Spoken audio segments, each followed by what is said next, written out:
पिछले 10 वर्ष में बुलडोजर भारत में एक प्रतीक बन गया है। और वो प्रतीक है, एक तरफ लोग कहते हैं उस बुलडोजर जस्टिस, बुलडोजर न्याय जो किया जाता है और बिल्कुल फौरी है। लेकिन बुलडोजर न्याय किन लोगों के संदर्भ में किया जाता है ये हमें पता है, मुसलमानों के संदर्भ में। आप किसी मुसलमान पर एक आरोप भर लगा दें, यह काफी है उसके घर पे बुलडोजर चलने के लिए, उसकी दुकान पे बुलडोजर चलने के लिए। इसके सैकड़ों उदाहरण। सिर्फ एक और बात ये भी कि प्रशासन एक फरमाइशी कार्यक्रम की तरह बदल जाता है कि आ, बिल्कुल। जनता ऐसा चाह रही थी तो अब हमें इसलिए ऐसा आपको करना पड़ रहा है। ये जो और वो चाहे जायज हो नाजायज हो, कोर्ट उसके बारे में जायज तौर पे वो अपना एक तरह से नानुकूल जैसी कुछ करता रहता है, जिसको कोई सुनता भी, जिसको कोई सुन तक नहीं रहा, कि एक कलेक्टर तक सुन नहीं रहा सुप्रीम कोर्ट की बात। आपने ये दृश्य देखे होंगे जहां बाकायदा गाजे बाजे के साथ बुलडोजर आया और गाजा मैंने वो बाजा बज रहा है, ड्रम बज रहा है और बुलडोजर अपना काम कर रहा है। तो अब यह सिर्फ न्याय नहीं हो रहा है, ये आनंद दिया जा रहा है। लेकिन बुलडोजर अकेले में खिलौना नहीं होगा, उसके सामने उसके माँ बाप को एक घर भी देना होगा जिसे वो बुलडोजर गिराएगा, तब वो खिलौना पूरा होगा। बिल्कुल।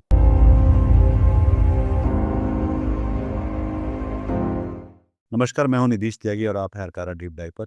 और हमारे साथ हमारे खास मेहमान हैं प्रोफेसर अपूर्वानंद, जिन्होंने हाल में ही लेख लिखा द वायर में, जो इस व्यक्ति ने वो बुलडोजर का खिलौना उसने बतौर तोहफे के दिया उत्तर प्रदेश के मुख्यमंत्री योगी आदित्यनाथ को।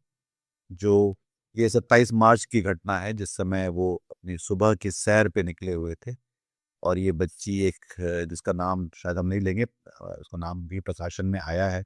वो चौ, चौ, 4 या 5 साल की बच्ची बताई जाती है, जो कि कानपुर से वहाँ पे उनके पास आई। और फिर उसने योगी आदित्यनाथ से आंख बंद करने को कहा और फिर उन्होंने उसको ये बुलडोजर खिलौना दिया। और इसको लेकर फिर वो मुख्यमंत्री के जो जनसंपर्क वाले लोग होते हैं, जो सोशल मीडिया वाले जो उसको बोलते हैं, तो उन लोगों ने उसको वायरल कर दिया। अब ये एक अलग अलग तरह से इस घटना को देखा जा रहा है। और अपूर्वानंद का ये जो इस लेख में ये कहना है कि अपने आप में एक अ, हम इस समाज को, इस समय के भारत को, इस समय की सरकार को, इस समय के बचपन को, इस सारे परिदृश्य में कैसे देखते हैं। तो अपूर्वानंद, आपका स्वागत है इस बातचीत में। और इस घटना को जो है, मेरे ख्याल से खासा गंभीरता से लिया जाना चाहिए। वो इसके बारे में आप क्या सोच रहे आप बिल्कुल ठीक कह रहे हैं कि इस घटना को हैं? बहुत ही गंभीरता से लेना चाहिए और पूरे हिंदू समाज को इसे बहुत गंभीरता से ग्रहण करना चाहिए।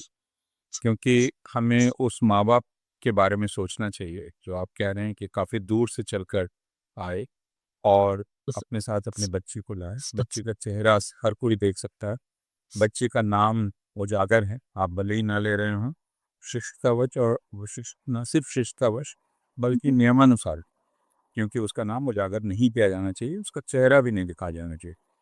लेकिन वो दिखाया गया। इसका मतलब यह है कि जो हो रहा था उसे माँ बाप, उसे जिस न्यूज एजेंसी ने एयर किया, पीटीआई, मुख्यमंत्री का पूरा प्रचार विभाग, स्वयं मुख्यमंत्री, ये इसे एक उचित कार्रवाई मान रहे थे, जो अ, जो गर्व किए जाने लायक है, खुशी मनाए जाने लायक है, और इसलिए उसको उन्होंने प्रसारित किया। लेकिन इसके निहितार्थ बहुत गंभीर हैं, क्योंकि बुलडोजर हर कोई जानता है क्या, अभी भारतवर्ष में वो एक निर्दोष खिलौना नहीं है। बच्चे तरह तरह के खिलौने से खेलते हैं, लेकिन इसमें अगर हम क्रमवार शुरू करें तो ये बहुत मज़ेदार है कि एक माँ बाप अपनी बच्ची को ला रहे हैं मुख्यमंत्री को एक उपहार देने के लिए। आमतौर पर हम देखते हैं जो प्रचार विभाग होता है, प्रचार विभाग की टीमें होती हैं, और हम विभिन्न नेताओं का देख सकते हैं। इस तरह का जब आयोजन किया जाता है, कोरियोग्राफ किया जाता है, तो उसमें जो मुख्यमंत्री है, प्रधानमंत्री है, नेता है, वह उपहार देता है। लेकिन यहाँ वो बच्ची ही उपहार दे रही है 5 वर्ष। तो पहला प्रश्न किया, क्या या उस बच्ची ने निर्णय किया होगा कि उसे भेंट देना है मुख्यमंत्री को?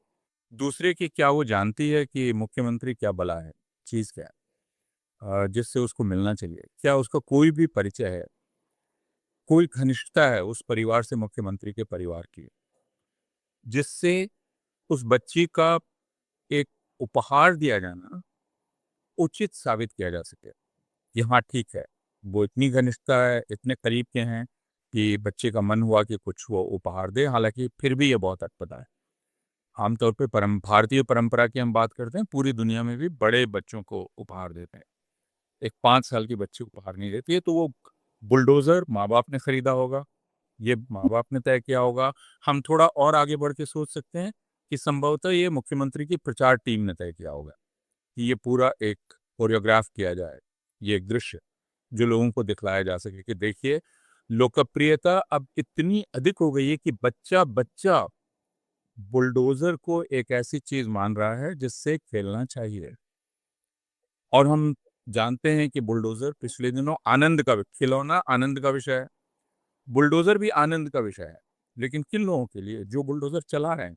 लोग जो चलवा रहे हैं, लेकिन मुझे नहीं बुलडोजर लगता कि जो चला रहा है वो, उसका जो ड्राइवर होगा जिसकी नहीं जिसकी चला तनख्वाह रहे हैं, पच्चीस कहने तीस का हजार मतलब उस पर बैठा हुआ, हाँ, उस पर बैठा हुआ ड्राइवर वो नहीं, मजदूर, वो ड्राइवर लेकिन नहीं, पर जो लोग चलवा रहे हैं उनके लिए शायद इस बात का बहुत बिल्कुल गौरव और आनंद का विषय है। आ, यही बुलडोजर जो है न्यूयॉर्क में भी दिखाया गया था, न्यू जर्सी में, जब वहां पे एक न्यू जर्सी। एक हिंदू रैली निकाली गई थी, और उसमें तो मैं आपसे ये भी समझना चाहता कि बुलडोजर जो एक उसको अगर हम एक बिंब की तरह देखें कि हमारी चेतना में किस तरह की वो जगह बना चुका है, जो कि दरअसल सिवा विध्वंस के अलावा बुलडोजर का और कोई इस्तेमाल नहीं होता। वो कुछ कंस्ट्रक्शन तो कुछ नहीं करता, वो सिर्फ डिस्ट्रक्शन करता है। और हमारे पास उस डिस्ट्रक्शन का शायद सबसे एक ताकतवर उदाहरण है वो।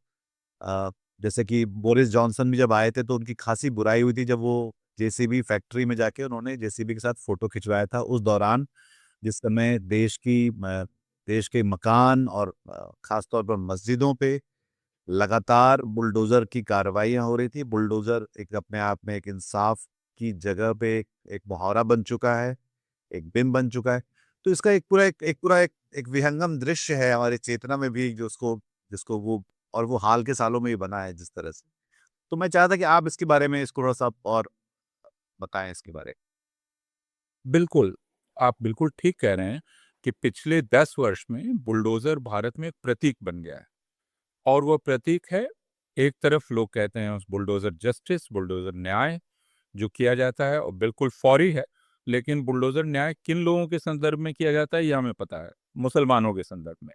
आप किसी मुसलमान पर एक आरोप भर लगा दें, यह काफी है उसके घर पे बुलडोजर चलने के लिए, उसके दुकान पे बुलडोजर चलने के लिए। इसके सैकड़ों उदाहरण, अगर एक आध लें तो आपको इसकी प्रकृति का अंदाज मिल सकता है। जैसे मुझे याद है 2 वर्ष पहले या 1.5 वर्ष पहले मध्य प्रदेश में डिंडौरी नाम की जगह के डिस्ट्रिक्ट मैजिस्ट्रेट ने एक ट्वीट किया। उन्होंने ट्वीट किया कि आ, मैंने फला व्यक्ति के घर पे और दुकान पे बुलडोजर चलवा दिया। अब वो क्या था? वह जो व्यक्ति मुसलमान है, उसकी शादी, उसने एक हिंदू लड़की से शादी की, दोनों ने शादी की, मर्जी की शादी थी। उच्च न्यायालय ने दोनों को सुरक्षा दी, वह शादी वैध थी। लेकिन डिस्ट्रिक्ट मैजिस्ट्रेट ने आओ देखा न ताओ उसका घर तोड़ा और उसकी दुकान तोड़ी, जो उस आदमी की नहीं थी, जो जिसकी मिल्कियत उस आदमी की नहीं थी, उसके बाप और चाचा की थी। लेकिन इसको बहुत ही गर्वपूर्वक इसकी घोषणा आ, डिंडोरी के डिस्ट्रिक्ट मैजिस्ट्रेट ने की। उस एक दूसरी घटना देख लें जो उदयपुर उदयपुर की है संभवतः, जिसमें दो बच्चों में झगड़ा हुआ, मारपीट हुई, एक मुसलमान एक हिंदू, और मुसलमान बच्चे ने चाकू मार दिया हिंदू बच्चे को, हिंदू बच्चा मर गया। और फौरन वह मुसलमान बच्चा जिस मकान में रहता था, फौरन ये घटना हुई, उसके फौरन बाद जो जिला प्रशासन था उसने वह बच्चा जिस मकान में रहता था उस मकान को बुलडोज कर दिया। विडंबना यह है कि बच्चे बच्चा जिस मकान में रहता था वो किराए का मकान था, उसमें 4 और लोग रहते थे। बच्चे का पिता ऑटो ड्राइवर था। मौत बच्चे के हाथ से हुई थी। उसकी सजा आपने मकान को दी, मकान मालिक को दी, 4 परिवारों को दे दी। डिंडोरी में कोई अपराध नहीं हुआ, यहाँ मान लीजिए अपराध हुआ, कोई अपराध नहीं हुआ, लेकिन डिंडोरी के डिस्ट्रिक्ट मैजिस्ट्रेट को लगा कि उसे यह करना चाहिए, एक मुसलमान एक हिंदू से शादी कैसे कर सकता है। उदयपुर में मुझे याद है, उदयपुर ही ये जगह थी जब मानवाधिकार संगठन के लोग मिलने गए डिस्ट्रिक्ट मैजिस्ट्रेट से कि आपने ऐसा क्यों किया, तो उन्होंने कहा कि भीड़ को संतुष्ट करने के लिए किया, नहीं तो स्थिति बिगड़ सकती। तो अब आप ये देख रहे हैं कि भीड़ चाहती है। कुछ जगह आपने ये दृश्य देखे होंगे जहां बाकायदा गाजे बाजे के साथ बुलडोजर आया और गाजा मैंने वो बाजा बज रहा है, ड्रम बज रहा है और बुलडोजर अपना काम कर रहा है। तो अब यह सिर्फ न्याय नहीं हो रहा है, ये आनंद दिया जा रहा है। बिल्कुल, ये किस तरह की एक ये लिंचिंग नहीं हो रहा है। लिंचिंग जैसी चीज़ है, जिसमें एक मॉब जैसे मॉब लिंचिंग होती है, वैसी ही एक चीज़ बिल्कुल। है। और जाहिर तौर पे मतलब और जैस और जैसे पहले अमेरिका में लिंचिंग जो होती थी, जी। तो लोगों को इकट्ठा किया जाता था देखने के लिए, वो एक आनंद का विषय था। उसका उसका पोस्ट कार्ड बनता था, उसके पिक्चर पोस्ट कार्ड्स बनते थे, लोग एक दूसरे को उपहार देते थे लिंचिंग का। भारत अब उस स्तर पर पहुंच गया है जिसमें बुलडोजर का उपहार दिया जा रहा है, जैसे अमेरिका में उपहार दिया जाता था। और एक भीड़ है जो जाहिर है हिंदू भीड़ है या हिंदू लोग हैं, मैं उसको भीड़ भी नहीं कह रहा हूँ क्योंकि भीड़ कहने से कुछ ऐसा अंदाज मिलता है कि उसको दिमाग नहीं है। और वो सेक्युलर मैं ये नहीं और वो मानता। सेक्युलर है कि वो उसमें सब हर तरह के लोग शामिल हैं, जो कि सच नहीं है। काम। एक तरह के ही लोग हाँ शामिल हैं, मैं एक तरह का ही एंटाइटलमेंट के साथ आते हैं, एक तरह के साथ ही वो सोचते हैं कि हम मतलब हमारा ये। और दरअसल जहाँ आप सब जो सबसे एक और बात ये भी कि प्रशासन एक फरमाइशी कार्यक्रम की तरह बदल जाता है कि अ, बिल्कुल। जनता ऐसा चाह रही थी तो अब हमें इसलिए ऐसा आपको करना पड़ रहा है। ये जो और वो चाहे जायज़ हो, नाजायज़ हो, कोर्ट उसके बारे में जायज़ तौर पे वो अपना एक तरह से नानुकुर जैसी कुछ करता रहता है, जिसको कोई सुन तक नहीं रहा है कि एक कलेक्टर तक सुन नहीं रहा है सुप्रीम कोर्ट की बात। जिस देश में उसमें सुप्रीम कोर्ट को भी शायद अपने गिरेबान में देखना चाहिए कि भाई तुम्हारी प्रासंगिकता क्या रह गई है इस देश में अब जो है। सुप्रीम कोर्ट ने दरअसल अब जो फैसला किया उसमें इतने छेद छोड़ दिए हैं कि उस फैसले का उल्लंघन खुलेआम हो सकता है, क्योंकि उसने उसने कई शर्तें लगा दी हैं और ये बहाना कई प्रकार की छूट दी है, अगर यह हो तो, अगर यह हो तो, अगर यह हो तो। और जिला प्रशासन हमेशा अगर लगा सकता है कि दरअसल यह था, दरअसल यह था, दरअसल छज्जा निकला हुआ था, दरअसल कुछ और चीज थी, और दरअसल ये गैर कानूनी जमीन पर था, दरअसल ये पानी की जो जगह है पानी की जगह के करीब बना हुआ था, इसलिए हम इसको ढा रहे हैं। तो प्रशासन चाहे तो हमेशा उस अगर को बतला सकता है, क्योंकि यह था, हमने ढा दिया। हमने इसलिए नहीं ढहा कि ये मुसलमान का घर था या मस्जिद थी या मदरसा था।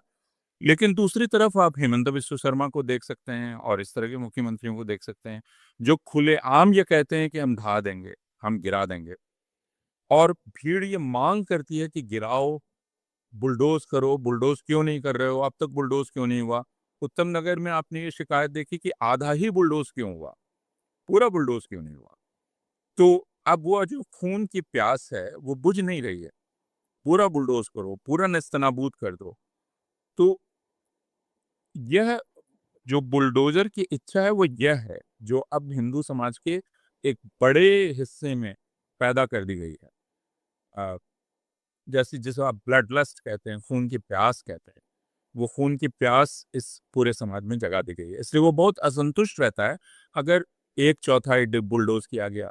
तो ये क्या है, एक चौथाई नहीं करना चाहिए, आधा नहीं करना चाहिए, आप पूरा ही बुलडोज करिए। मैं देख रहा था डेटा इसका, तो फ्रंटलाइन की इस रिपोर्ट है 2025 की, जिसमें उन्होंने कहा कि 2024 में ही 7407 मकान जो हैं 16 राज्यों में गिराए गए। 7407 मकान, मतलब उन मकानों में मनुष्य रहते हैं, परिवार रहते हैं, बच्चे रहते हैं, बूढ़े रहते हैं, सब लोग रहते हैं। तो उनको इनको थोड़ा 7407 अगर आप एक नंबर अगर आप अपने दिमाग में रखें, उसका उसकी दुनिया समझें कि मोहल्ला है, एक परिवार है, उसमें वो सब लोग रहते रहते हैं। और उसके बाद जो है कई जगह एविक्शंस हुए करीब-करीब।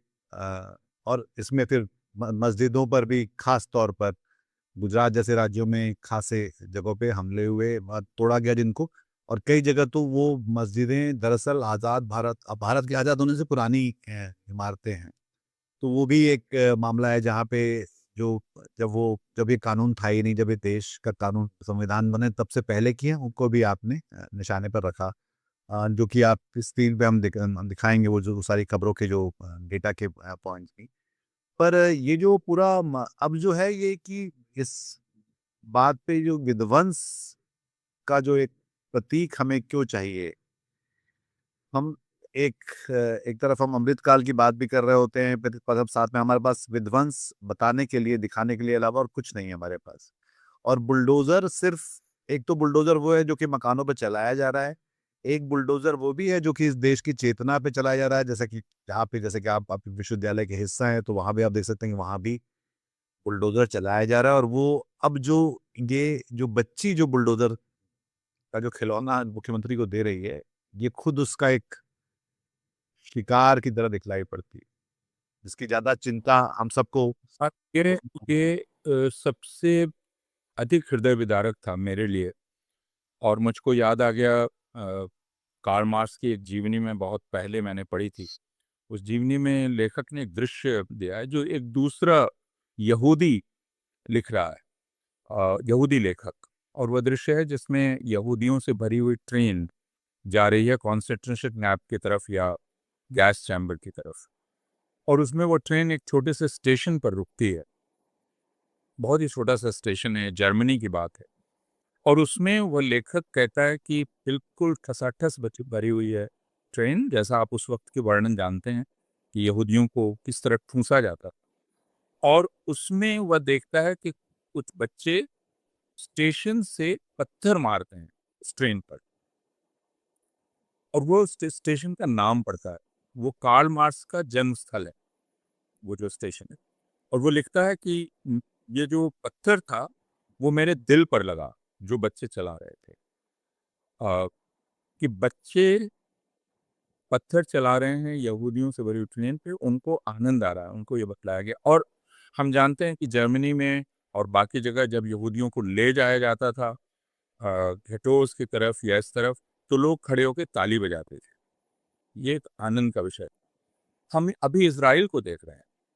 इसराइल में अभी मैं डेविड शोलमैन का लेख पढ़ रहा था जो वेस्ट बैंक में उन्होंने लिखा है, न्यूयॉर्क में, कि वेस्ट बैंक में जो सेटलर्स हैं यहूदी, जो यूरोप से अमेरिका से वहाँ आए हैं, और वहाँ से वहाँ आकर वहाँ रहने वाले फिलिस्तीनियों का घर वो कैसे तोड़ रहे हैं, बुलडोज कर रहे हैं और उनको उनके घर से निकाल रहे हैं।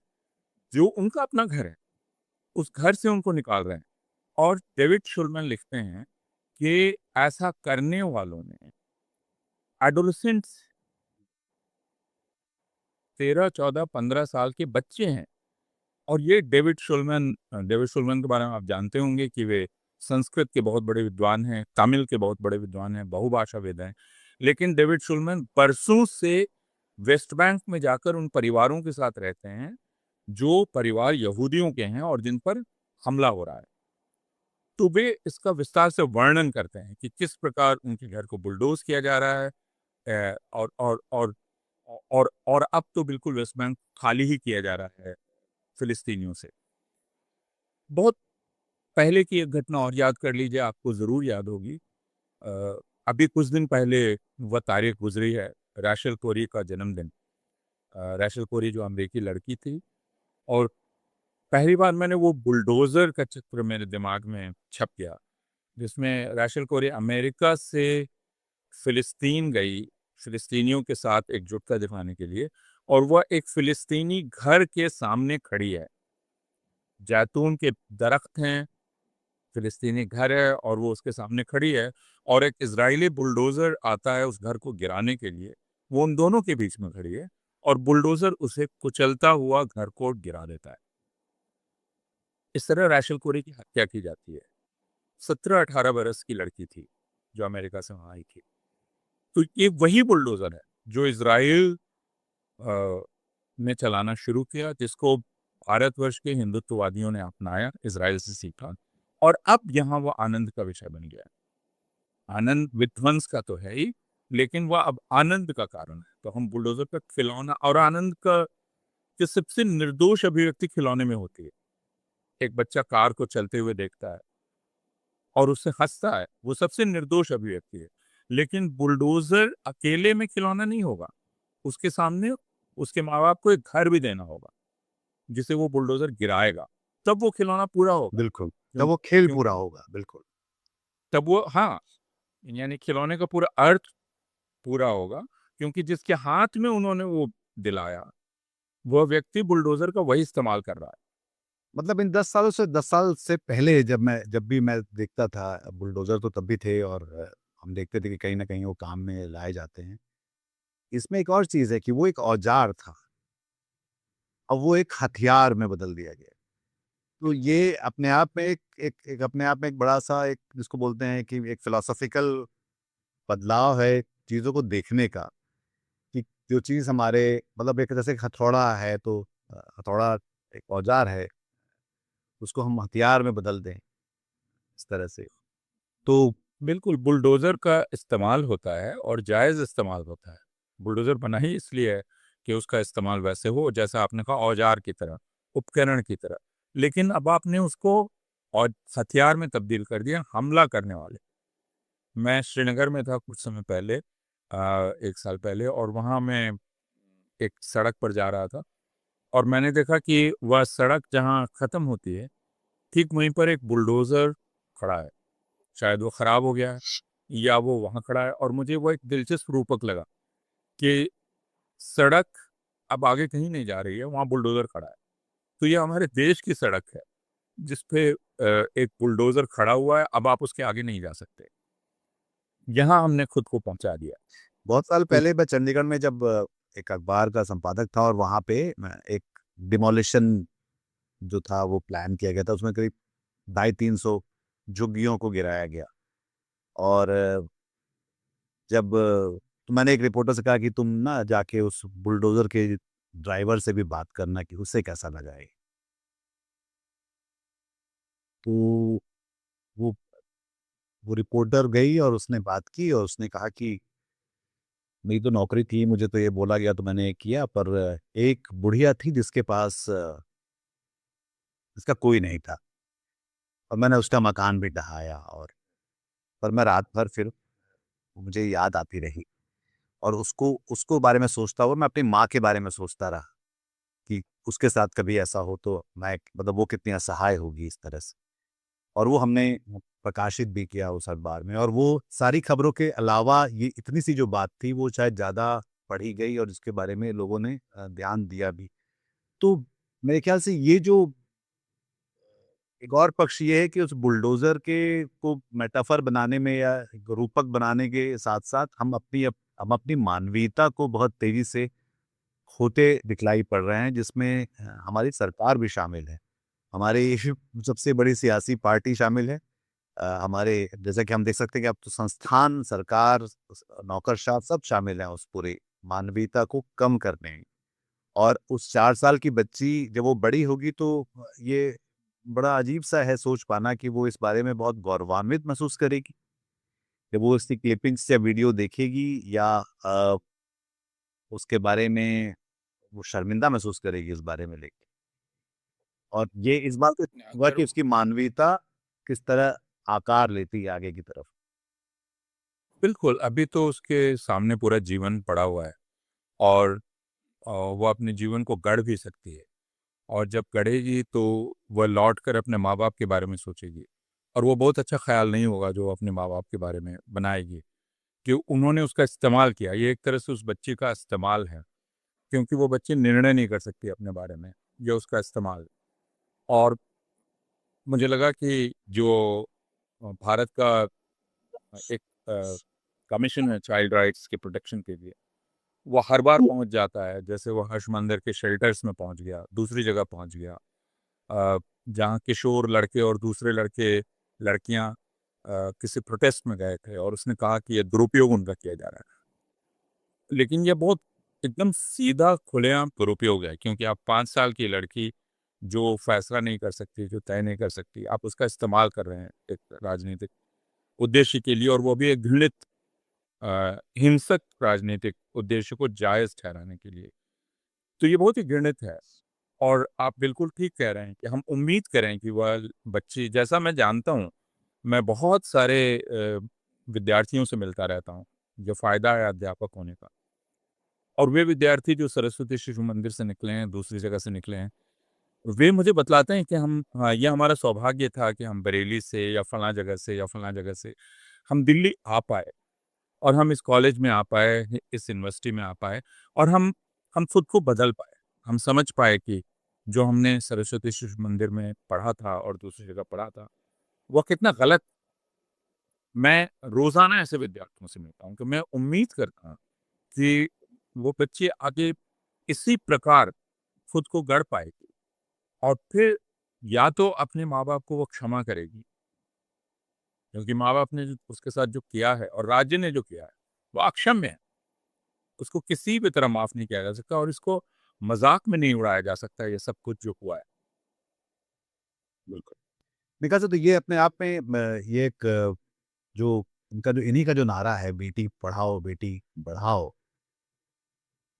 एक ये छोटी-सी वीडियो क्लिप उसी को पूरा धराशायी कर देती, जो इन्हीं के खुद के नारे को कि ये बेटी को पढ़ाना चाहते हैं, बेटी को बढ़ाना चाहते हैं और ये इस तरह से इसको इसको बुलडोज़र उसके हाथ में देकर बताएँगे कि ये ये तरीका है, जिससे तुम आगे पढ़ोगी और इससे तुम आगे बढ़ोगी। तो ये अपने आप में वो है। पर हाँ, हालाँकि मेरी यह मान्यता है कि हमें उनके नारे को लेकर उनसे बात नहीं करनी, क्योंकि हमें मालूम है कि उनके सारे नारे में धोखा है। नहीं तो यह भी एक में धोखा है, जैसे आप बिल्कुल ठीक कह रहे हैं। यह भी एक धोखा है, जैसे अमृतकाल शब्द ये अपने आप में एक धोखा है और हमें उनकी पूरी भाषा को देखना चाहिए जो धोखाधड़ी से भरी हुई भाषा है। और लोग उनके जो अनुयायी हैं वो खुद को एक धोखे में रख रहे हैं। विकसित भारत शब्द एक धोखा है। मेरे ख्याल से हम लोग एक साथ एक दिन बैठ के एक कार्यक्रम इसी पे करेंगे, जो सारे शब्दों के जो अर्थ जो या तो रहे नहीं या बदल गए या जिनका अनर्थ हो चुका, जिनमें मित्रों भी शामिल हैं। तो हम ऐसे सारे एक लंबी फ़ेहरिस्त के बारे में बात कर सकते हैं, जो कि एक कार्यक्रम इसी पे बनाएँ जो इस पे केंद्रित रहे। पर वापस इस पे ही रहते हैं, इस बुलडोज़र के उस पे, तो अब जो इस पे जैसे कि आपने ये भी कहा कि जो अ, चाइल्ड प्रोटेक्शन एजेंसीज़ को जो है इस पे कार्रवाई करनी चाहिए थी या करनी चाहिए, अभी भी करना चाहिए। अभी भी कर उन माँ-बाप के खिलाफ, उन लोगों के खिलाफ जिन्होंने इस पे तमाम तरह की अ, जो नज़ाकत होती है बढ़ते बड़े होते बच्चों के साथ और छोटे बच्चों के साथ, वो नहीं उसमें जिनका ख़्याल नहीं रखा उन लोगों ने। बिल्कुल, आप ठीक कह रहे हैं।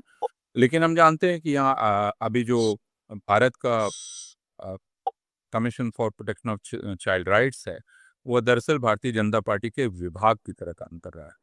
और वह उन सारे लोगों को दंडित करने के लिए उन पर मुकदमा चलाने का काम कर रहा है, जो भारतीय जनता पार्टी के आलोचक हैं।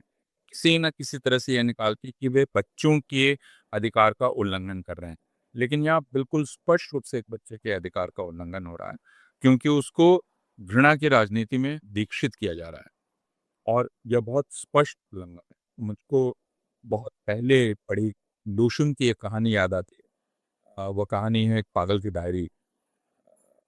उस पर हम लोगों ने पटना में पटना नृत्य की तरफ से नाटक भी किया था। उस कहानी का जो अंतिम शब्द है, उसमें वह जो डायरी लिख रहा है वो अंत में लिखता है कि हम सबको आदमी का गोश्त खाने की आदत पड़ गई। और फिर वो अंत में लिखता है कि आओ हम अपने बच्चों को बचा लें। बच्चों को आदमी का गोश्त खाने से हम बचा लें, उसकी आदत उनको ना पड़े। मुझको जब बार-बार याद आता है जब मैं देखता हूँ रामनवमी के समय 13-14 12-13-14 साल के बच्चे तलवार लेकर नाच रहे हैं। आज मैंने वीडियो देखे जिसमें वो मदरसे के ऊपर चढ़ के नाच रहे हैं और उस पर भगवा झंडा लगा रहे हैं। उनको मज़ा आ रहा है इसमें। तो 12-13 साल के बच्चों को ये खेल मालूम नहीं पड़ता है। या जैसा मैंने अपने उस लेख में लिखा था कि फिर यह एक तरह का इंट्यूशन बन जाता है। वो सोच नहीं पाते हैं, उनका पूरा तंत्र ऐसे बन जाता है। जैसे पुणे की एक मेरी मित्र ने बताया लोकायत की कि वे बच्चों को लेकर लौट रही थी। मस्जिद के सामने से जैसे ही ऑटो गुजरा बच्चों ने नारा लगाया जय श्री राम। अब ये मस्जिद के आगे जय श्री राम का नारा लगाना यानी मस्जिद पर एक तरह से अपना झंडा रोपना, अपनी ताकत का इज़हार करना। ये उतने छोटे बच्चे कैसे उन छोटे बच्चों के दिमाग में कैसे आया? ये स्पॉन्टेनिटी कैसे आई? यह सोचकर मेरे जो मित्र थे वो बिल्कुल हतप्रभ रह गए, ये कैसे हुआ होगा? यह अभी पुणे में मुझे देहरादून में पक्षी विशेषज्ञ मिले। तो जो देहरादून के एक बहुत ही एलीट स्कूल के बच्चों को पक्षियों को दिखाने ले गए और ये बतलाने कि ये प्रवासी पक्षी हैं और ये कई महीने तक यहाँ प्रवास करते हैं, फिर चले जाते हैं। फिर उनको दिल में आया कि प्रवास को समझना चाहिए और वह तो इंसान भी करते हैं। कोई प्रवासी होते हैं, कुछ महीने यहाँ रहते हैं, कुछ महीने वहाँ। तो वो वन वन गुज्जरों के पास ले गए और उन्होंने कहा कि मिलने के पहले आपको उनसे सलाम दुआ करनी चाहिए, नमस्कार। तो उन सारे बच्चों ने एक साथ नारा लगाया, जय श्री राम।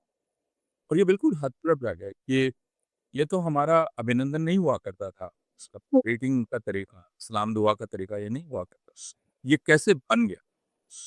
तो ये जो स्वाभाविकता अब हो रही है, जो सबसे ज़्यादा बच्चा जो करे हम कहते हैं यह सबसे स्वाभाविक, ये सबसे बाल स्पॉन्टेनियस है। सुलभ जिसको जिसके लिए शब्द है बाल सुलभ। हाँ, जिसे आप बाल सुलभ कहते हैं। तो जब ये हिंसा और दबदबे की भावना बाल सुलभ होने लगे, तब समाज को अपने बारे में सोचना चाहिए कि वो कहाँ पहुँच गया है। ये एक खतरनाक कगार है, जहाँ हिंदू समाज है और उसको खुद को वहाँ से वापस खींचना होगा। वरना कुछ लोग कहते हैं वो पहले ही उस खाई में गिर गया है और अब उसको निकालना बहुत मुश्किल है। मैं ये भी अभी भी मानना चाहूँगा कि वो उस कगार पर है और शायद खुद को बचा सकता है। हाँ, मतलब ये अपने आप में एक बहुत ही सोचने पर मजबूर करने वाली बात है अगर हम सोचना चाहें तो। और मेरे ख्याल से हर ज़िम्मेदार नागरिक को, माता-पिता को और शायद शिक्षकों को भी सोचना चाहिए कि ये जो 4 साल की बच्ची जो कर रही है, वो हमें किस तरफ, किस हिंदुस्तान की तरफ वो लेके जाएगा हम सबको। इस बातचीत को हम लोग यहाँ पर अभी रोकते हैं और फिर हम दोबारा मिलेंगे अपन उन सारे शब्दों के बारे में बात करने के लिए जिनके अर्थ जो हैं वो खोखले हो चुके हैं इन पिछले 10-11 सालों में, उनके बारे में हम लोग बात करें। अगर आपको ये बातचीत ज़रूरी लगी, पसंद तो ख़ैर आने वाली इसमें कोई बात ऐसी है नहीं, तो इसको अपने हम-ख़याल लोगों के साथ साझा करिए। इसमें कई सारे सवाल हैं जो ज़रूरी हैं, हमें जो खुद से पूछने चाहिए, बतौर एक देश, बतौर नागरिक, बतौर माता-पिता। अ, और इस चैनल को सब्सक्राइब करिए अगर आपने अभी तक नहीं किया है तो, और इस कार्यक्रम को लाइक करिए। बहुत-बहुत शुक्रिया आपका। अपना ख़्याल रखिए। धन्यवाद आपको। आज की ताजा खबर, आज की ताजा खबर, आज की ताजा खबर। आओ काका जी इधर, आओ मामा जी इधर, सुनो दुनिया की खबर।